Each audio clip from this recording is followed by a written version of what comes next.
दोस्तों, ऐसी औरत से भूलकर भी आपको कभी शादी नहीं करनी चाहिए।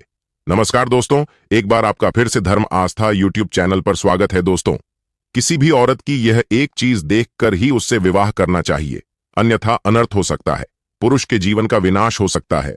जो पुरुष स्त्री की इन चीजों को देखकर उससे विवाह कर लेता है, उसे जीवन भर दुख भोगने पड़ते हैं। आज हम एक प्राचीन कथा के माध्यम से आपको बताने का प्रयास करेंगे कि औरत की कौन सी चीज देखकर उसे विवाह करना चाहिए। दोस्तों, स्त्री की सुंदरता मोहमाया है। जो स्त्री की सुंदरता के माया जाल में फंस जाता है, उसका विनाश हो जाता है। प्राचीन काल से ही कहा गया है, जो स्त्रियों में रत हो जाता है वह नष्ट हो जाता है। स्त्रियों का कोई अगम्य नहीं होता, स्त्रियों का कोई प्यारा नहीं होता। जब तक स्त्रियों को कोई पुरुष नहीं मिलता, तब तक वह बड़ी ही सती सावित्री बनकर रहती है, और जब वह किसी पुरुष को अपने वश में कर लेती है तो चाले चलती है, अपनी धूर्तता पर उतर आती है। इसीलिए विद्वान ऋषि मुनि कहते हैं कि बुद्धिमान मनुष्य को स्त्रियों से दूर ही रहना चाहिए। जो खुद का कल्याण चाहता है, जो परम पद की अभिलाषा रखता है, वह अपने मुख से किसी स्त्री का नाम भी ना ले, क्योंकि स्त्रियां विपादिका देती हैं। हंसते के साथ हंसती है, रोते के साथ रोती है, चाले चलती है। अतः स्त्रियों की माया अपरंपार है। स्त्रियां एक पुरुष को देखती हैं, दूसरे पुरुष को चाहती है, तीसरे पुरुष के साथ भोग विलास करने की इच्छा रखती है। अतः इनका कोई प्यारा नहीं होता। जो पुरुष अज्ञानवश होकर यह सोचता है कि वह स्त्री उससे प्रेम करती है, तो वह बड़ा ही मूर्ख है। ऐसे अज्ञानी पुरुषों के साथ स्त्रियां खेल करती हैं, पंख नुचे हुए कौवे के समान उनके जीवन को बर्बाद कर डालती है। स्त्रियों की सुंदरता पर मोहित होने वाले पुरुषों को महान ऋषि मुनियों ने कहा है कि कामदेव स्त्रियों के ही दास हैं। जो पुरुष काम के वश में होकर स्त्रियों के पीछे लगता है, वह अपने जीवन को बर्बाद कर डालता है। दोस्तों, इस विषय में प्राचीन कथा मिलती है, जिसे सुनकर आपको पता चल जाएगा कि स्त्री की सुंदरता केवल मोह माया है। केवल स्त्री का चरित्र ही उसकी सुंदरता की निशानी है। इस कहानी को आप पूरा जरूर सुने मित्रों। कहानी शुरू करने से पहले आपसे हाथ जोड़कर निवेदन है, यदि आप भी भोलेनाथ के सच्चे भक्त हैं तो इस वीडियो को लाइक और चैनल को सब्सक्राइब अवश्य करें। और हां, कमेंट बॉक्स में ओम नमः शिवाय या फिर हर हर महादेव जरूर लिखें। दोस्तों, प्राचीन काल की बात है। मध्य देश में एक अत्यंत शोभायमान नगरी थी। उस नगरी में एक सेठ रहता था, जो चीजों को बेचकर धन कमाता था। उस सेठ की एक बहुत ही सुंदर कन्या होती है, जिसका नाम सुकन्या था। सुकन्या अत्यंत गुणवान चरित्रवान थी। जब सुकन्या जवान हुई तो उस सेठ को अपनी पुत्री के विवाह की चिंता सताने लगी। उस नगरी के एक महान राजा थे, जो अत्यंत गुणवान और बुद्धिमान थे। उस राजा का एक पुत्र था, जो बहुत ही चंचल और उन्मत्त स्वभाव का था। वह सदैव ही सुंदर सुंदर स्त्रियों से घिरा हुआ रहता था और स्त्रियों से खुद की सेवा करवाता था। उसे नाच गाना करना, मद्यपान करना आदि बुरी आदतें थीं। फिर एक दिन वह राजकुमार घोड़े पर सवार होकर उस नगर में सैर करने के लिए निकलता है। तभी वह घोड़े पर बैठकर उस सेठ के घर के पास से गुजरने लगता है, तो वह देखता है कि एक अत्यंत सुंदर कन्या घर के सामने खड़ी होकर अपने बाल सुखा रही थी। वह कन्या परम सुंदरी, रतिमान मर्दिनी और मुनिमन मोहिनी थी। उसे देखकर कोई भी उस पर मोहित हो जाए। जब राजकुमार ने उस कन्या को देखा तो वह मंत्रमुग्ध हो गया, उस सुंदर कन्या पर मोहित हो गया। देखते ही उस राजकुमार को उस कन्या से प्रेम हो गया। वह सुंदर कन्या कोई और नहीं बल्कि सेठ की बेटी सुकन्या थी। सुकन्या के सुंदरमान मोहक रूप ने उस राजकुमार को पूरी तरह से झक लिए। उस राजकुमार की सूध बुद्ध नहीं रही और वह राजकुमार वहीं से लौटकर अपने राजमहल चला गया। उस राजकुमार ने खाना पनाह छोड़ दिया और पलंग पर लेटकर उसी सुंदर कन्या के बारे में सोचने लगा। उस राजकुमार ने पूरा दिन भोजन नहीं किया और दुखी होकर बस उस कन्या को पाने की कामना करने लगा। जब यह बात महाराज को पता चली कि उनके पुत्र ने खाना पनाह छोड़ दिया है, तो वे दौड़ते हुए अपने पुत्र के कक्ष में चले आए। महाराज को अपने पुत्र की ऐसी अवस्था देखी नहीं गई। महाराज अपने पुत्र के पास जाकर उसे पूछने लगे, हे पुत्र, भोजन क्यों नहीं करते हो? क्या हुआ है? तुम्हारी जो भी इच्छा है वह पूरी की जाएगी। तुम हमसे कहो, तुम्हारी क्या परेशानी है? तब वह राजकुमार कहने लगता है, हे पिताश्री, मैं जब घोड़े पर बैठकर सैर करने के लिए नगर में गया था तो मुझे एक अत्यंत सुंदर कन्या दिखाई पड़ी, जिसे देखते ही मुझे उससे प्रेम हो गया है। मैं उस कन्या से विवाह करना चाहता हूं। यदि उस कन्या से मेरा विवाह ना हुआ तो मैं अपने प्राण त्याग दूंगा। फिर महाराज कहते हैं, हे पुत्र, तुम चिंता ना करो। तुम्हारा उस कन्या से विवाह ना कर सकूं तो मैं तुम्हारा पिता होने के योग्य नहीं। हे पुत्र, तुम बिल्कुल भी चिंतित ना हो। मैं आज ही उस सुंदर कन्या के पिता से तुम्हारे विवाह की बात करता हूं। वह मना नहीं करेगा। कौन भला राजकुमार से विवाह के लिए ना कहेगा महाराज? अपने मंत्रियों से कहकर उस कन्या के बारे में पता करने को कहते हैं। सभी मंत्री अपने सिपाहियों को कहकर पता करते हैं कि वह एक सेठ की कन्या है। फिर सभी मंत्री महाराज को उस सेठ के बारे में बताते हैं। तो महाराज उस सेठ को राजमहल में बुलाने के लिए कहते हैं। जब वह सेठ राजमहल में आता है तो महाराज उस सेठ से कहने लगते हैं, हे सेठ, हमारे राजकुमार को तुम्हारी कन्या से प्रेम हुआ है। वह तुम्हारी पुत्री से विवाह करना चाहता है।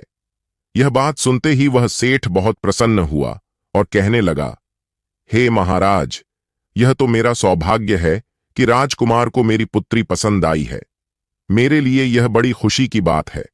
मैं अभी घर जाकर अपनी पुत्री को यह खुशखबरी सुनाता हूं और उसकी इच्छा पूछकर आता हूं। इतना कहकर वह सेठ चला गया और घर जाकर उसने अपनी पुत्री सुकन्या को यह सारी बात बता दी। सेठ कहने लगा, हे पुत्री, तुम धन्य हो। साक्षात लक्ष्मी की कृपा हुई है। तुम्हारे ऊपर आज मेरे जीवन की सारी चिंताएं समाप्त हुई हैं, क्योंकि राजकुमार को तुम पसंद आ गई हो और वे तुमसे विवाह करना चाहते हैं। इतना सुनकर सुकन्या आश्चर्य में पड़ जाती है और उसे सारी बात समझ में आती है। सुकन्या को पता होता है कि राजकुमार को उससे प्रेम नहीं है, बल्कि उसके सुंदर रूप से प्रेम हो गया है और वे उसके सुंदर रूप को पाना चाहते हैं। फिर सुकन्या अपने पिता से कहती है, हे पिताश्री, यदि आपको भी यह रिश्ता पसंद है तो मुझे भी पसंद है। मैं आपकी आज्ञा का पालन करके राजकुमार से विवाह कर लूंगी, किंतु मुझे राजकुमार से एक बार मिलना है। इसीलिए आप जाइए और राजकुमार से कहिए कि वे अगले सोमवार को मिलने के लिए आ जाएं और वे चिंता न करें। मैं उनसे विवाह अवश्य करूंगी। वे सब चिंताओं का त्याग करके भोजन ग्रहण करें। फिर वह सेठ राजमहल में जाता है और यह खबर राजकुमार को सुनाता है। फिर वह राजकुमार बहुत प्रसन्न हो जाता है। इधर सुकन्या अपने घर के नौकर से कहकर जमाल गोटा मंगवा कर लाती है। वह उस जमाल गोटा को भोजन में डालकर खा लेती है। फिर क्या सुकन्या को दस्त पर दस्त होने लगे। जो दस्त होते उसे वह एक सुंदर पीतल की बाल्टी में भरकर रखती थी और उस पर रेशमी कपड़ा डालकर ढक कर रख देती थी। ऐसा उसने प्रतिदिन किया। वह रोज जमाल गोटा खाकर भोजन करती और फिर दस्त पर दस्त होने पर अपनी विष्ठा को वह पीतल की बाल्टी में भरकर उस पर रेशम का कपड़ा बिछाकर रख देती थी। देखते ही देखते कुछ ही दिनों के अंदर 30-40 बाल्टी भर के विष्ठा जमा हो गई और उसने उन सभी बाल्टियां को एक लाइन में रख दिया। जुलाब के कारण सेठ की कन्या की हालत बहुत खराब हो गई। उसका चेहरा सूख गया, उसके गाल बैठ गए, उसका चेहरा किसी भूतनी की तरह दिखने लगा। उसे देखने से नफरत होने लगती थी। फिर उस सेठ की कन्या ने एक टूटी चारपाई पर गुड्डी बिछा दी और उस गुड्डी पर उसने थोड़ा सा पाखाना छिड़क दिया, जिस कारण से उस गुड्डी से बहुत ज्यादा गंदी बदबू आने लगी। फिर वह सुकन्या उसी चारपाई पर सो गई। इतनी तैयारी करने के बाद सुकन्या ने अपने पिता को बुलाया और कहा, हे पिता श्री, आज सोमवार है। आज ही के दिन मैंने राजकुमार को बुलाया है। इसीलिए आप जाइए और उस राजकुमार को बुलाकर लेकर आइए।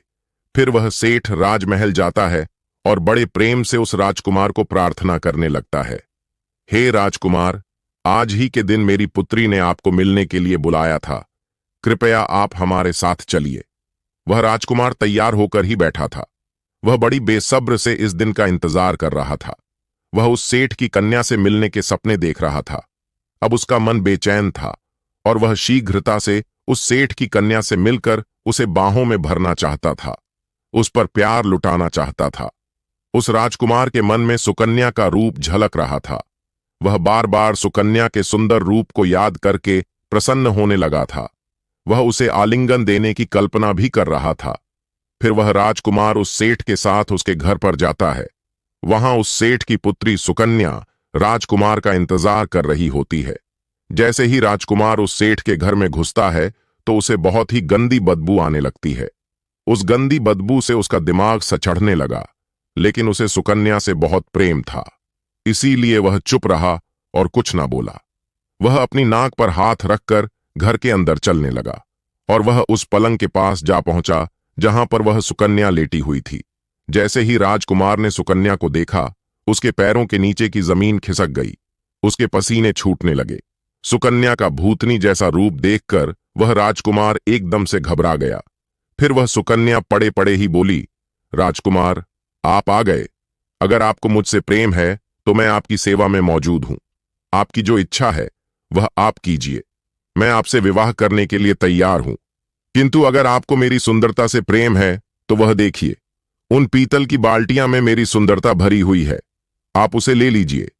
राजकुमार कुछ मूड था और सुकन्या की बात सुनकर वह उन पीतल की चमकदार बाल्टियां से रेशमी कपड़ा हटा देता है तो उसमें सड़ा हुआ पाखाना नजर आता है, जिसे देखते ही राजकुमार अपनी नाक दबाकर वहां से भाग निकलता है। सेठ के घर से बाहर निकलकर वह तुरंत ही घोड़े पर बैठकर अपने राजमहल को चला गया।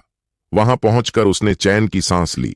अब उसे पता चल गया था कि यह संसार मोह माया है, जैसा दिखता है वैसा नहीं होता है। उसे संसार की और विषयों की असलियत मालूम हो गई। वह कहने लगा, यह संसार कुछ भी नहीं है, बस मोह माया है। जैसा दिखता है वैसा नहीं है। जिस सुंदरता को देखकर मैंने खाना पना छोड़ दिया था, मेरी रातों की नींद बर्बाद हो गई थी, मेरा सुख चैन सब कुछ खो गया था, वह तो कुछ ही दिनों में नष्ट हो गई। फिर उसी दिन उस राजकुमार को संसार से विरक्ति हो गई, उसमें वैराग्य आ गया। वह उठ खड़ा हुआ, उसने अपने राज का त्याग कर दिया, पूरे शरीर पर भस्म लगा लिया, मृग छाला को धारण किया और वन में चला गया। वन में जाकर वह परमात्मा की भक्ति में लीन हो गया। उसके अंदर से सब प्रकार के लालच, दोष, आसक्ति, मोह सब कुछ नष्ट हो गए और उसका अंतर्मन पवित्र हो गया। तो दोस्तों, शरीर की सुंदरता केवल बाहरी होती है, जिसे देखकर मनुष्य को कभी अपना मानसिक संतुलन नहीं खोना चाहिए। मनुष्य का अंतर्मन सदैव ही शुद्ध होना चाहिए, तभी उसे सामने वाले के मन की सुंदरता दिखाई पड़ती है। स्त्रियों के सुंदर रूप को देखकर उन पर कभी मोहित नहीं होना चाहिए। स्त्रियों के मन की परख करनी चाहिए। बाहरी सुंदरता तो कुछ ही दिनों की मेहमान होती है जो बाद में नष्ट हो जाती है, किंतु मन की सुंदरता चिरकाल तक रहती है। तो दोस्तों, आपको यह कथा कैसी लगी कमेंट करके जरूर बताएं। जानकारी अच्छी लगी तो वीडियो को लाइक जरूर करें, कमेंट में जय श्री राम जरूर लिखें